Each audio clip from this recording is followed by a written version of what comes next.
বৈষম্য বিরোধী ছাত্র আন্দোলনের অন্যতম সমন্বয়ক সার্জিস আলম ও হাসনাত আবদুল্লাহকে নিরাপত্তার স্বার্থে ও জিজ্ঞাসাবাদের জন্য ঢাকা মহানগর গোয়েন্দা কার্যালয়ে নেওয়া হয়েছে। শনিবার রাতে তাদের মিন্টু রোডের ডিবি কার্যালয়ে নেওয়া হয়েছে। বিষয়টি নিশ্চিত করেছেন অতিরিক্ত পুলিশ কমিশনার মোহাম্মদ হারুনুর রশিদ।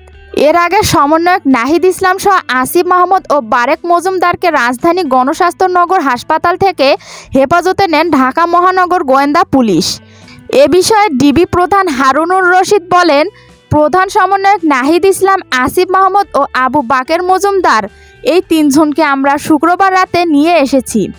তারা ফেসবুকে এবং বিভিন্ন মিডিয়াতে নিরাপত্তাহীনতার কথা বলেছেন। তাদের পরিবারও নিরাপত্তাহীনতার কথা বিভিন্ন জায়গায় বলেছেন। পাশাপাশি গণ অধিকার পরিষদের সভাপতি ও ডাক সাবেক ভিপি নুরুল হক নূর এবং আরও কিছু নেতাকে রিমান্ডে এনে জিজ্ঞাসা করেছেন। তারা জিজ্ঞাসাবাদে বলেছেন, সমন্বয়কদের সঙ্গে তাদের কথা হয়েছে, তাই অন্য নেতাদের সঙ্গে সমন্বয়কদের কী কথা হয়েছে এগুলো জানার জন্য জিজ্ঞাসাবাদ করব। পাশাপাশি আমরা সমন্বয়কদের সেফটি সিকিউরিটি দেব বলে জানান।